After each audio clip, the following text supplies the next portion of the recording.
tem de mais importante na vida são os afetos, são os sentimentos. Não são as conquistas materiais, porque elas vão ficar aqui. Todos nós precisamos entender, saber qual é o sentido da vida e o propósito da vida. Achar esse propósito, colocar ele em ação, é simplesmente realizar o destino da gente e, mais ainda, é ser feliz. Ser feliz é cumprir com a nossa missão, ao que fomos destinados nesse planeta aqui. Se o objetivo da vida fosse constituir patrimônio, quem constituísse patrimônio não morria. E, no entanto, as pessoas, para terem excessos, elas abrem mão do afeto. E por isso que você vê o bem-sucedido tomando antidepressivo. Que bem-sucedido é esse? Que bem-sucedidismo é esse? Que o cara bem-sucedido tem que tomar antidepressivo.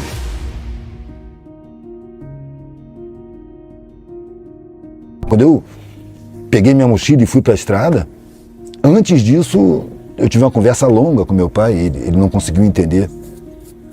E não podia mesmo, ele não tinha condição de... Se ele entendesse, a vida dele perderia o sentido. E ele achou que eu estava com problema. Quando ele falou, primeiro ele falou que eu não tinha ambição nenhuma. E eu falei exatamente o contrário, eu tenho uma ambição desmedida. Tão grande que dinheiro, conforto, facilidade, posição social é pouco. Isso não me satisfaz. Eu quero mais. E ele perguntou, afinal, o que você quer da vida? E eu respondi sem pensar. Eu quero tudo que eu puder levar. Eu quero saber para que eu tô aqui, para que serve a vida. Não é possível que a gente nasce para se garantir materialmente. Porra, a gente vai sair. Se o objetivo da vida fosse constituir patrimônio, quem constituísse patrimônio não morria. Mas morre, frequentemente divide a família com patrimônio enorme. Os filhos brigam para disputar, então esse não é o objetivo da vida. Eu queria saber qual era. E aí eu cheguei num ponto que eu falei, eu vou procurar um sentido para a vida. Ou eu vou encontrar, ou eu vou morrer procurando. Porque essa vida que eu vejo programada para mim só me traz angústia. Eu vou entrar em depressão, óbvio, eu vou detestar tudo.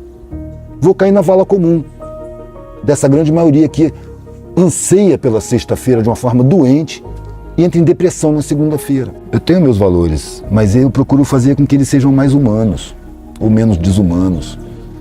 Porque ninguém está livre dos condicionamentos do sistema. Eu também estudei na escola, estudei em escolas militares, fui militar. Eu fui induzido ao machismo nessa sociedade de Deus Pai. Eu fui induzido à competição, eu competi bastante. Desde 10 anos de idade, no colégio militar eu já era corredor. E eu pratiquei muito esporte, competi muito. E fui crescendo assim, eu tinha muito prazer, eu ganhava muito, corria muito. Mas na adolescência eu comecei a ver pessoas que se dedicavam ao esporte com mais seriedade, com mais coração. E essas, quando perdiam, ficavam muito tristes, muito tristes. E eu ganhei algumas competições e vi pessoas nesse estado de tristeza. E eu me sentia culpado, porque para mim não era tão importante assim ter ganhado. Eu preferia não ter causado aquela tristeza. Então eu comecei a questionar a competição. O ápice chegou no Exército. Chegou um ponto que eu falei com o comandante do meu pelotão, um tenente, que eu não queria mais competir.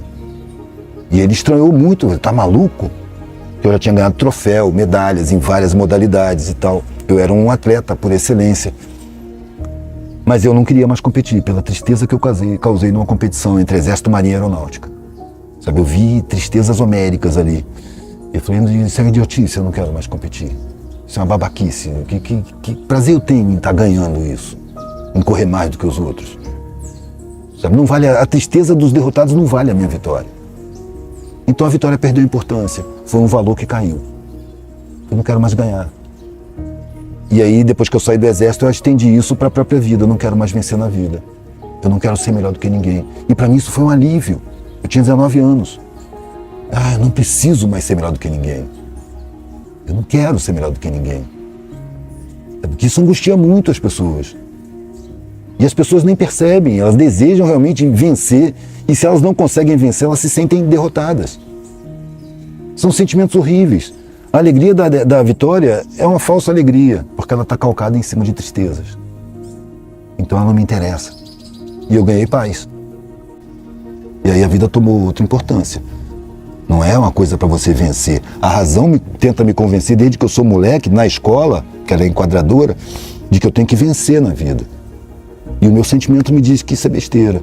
Não tenho que vencer na vida, eu tenho que viver. Eu acho que aí você já vê algumas mudanças de valores, né? Já são outros valores. Nos Estados Unidos tem um hospital de doentes terminais. Evidentemente, o cara, quando recebe o decreto do médico, né? Você não tem jeito, vai morrer daqui a uns meses. ele tem que ser muito rico para ir para esse hospital. Porque o pobre ele vai para casa e morre em casa.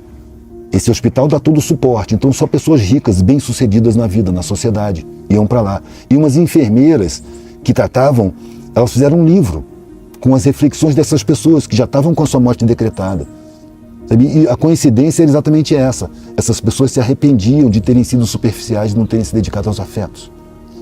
Sabe? Eu comecei a concluir que o que tem de mais importante na vida são os afetos, são os sentimentos. Não são as conquistas materiais, porque elas vão ficar aqui. E, no entanto, as pessoas, para terem excessos, elas abrem mão do afeto. Atropelam pessoas, causam prejuízo, disputando. Não, se eu não fizer, ele vai fazer comigo. É por isso que você vê o bem-sucedido tomando antidepressivo. Que bem-sucedido é esse? Que bem-sucedidismo é esse? Que o cara bem-sucedido tem que tomar antidepressivo. Se ele tem que tomar antidepressivo, a vida dele é deprimente, óbvio. E a parada, inclusive, não é tomar antidepressivo, é mudar de vida, mudar de valores.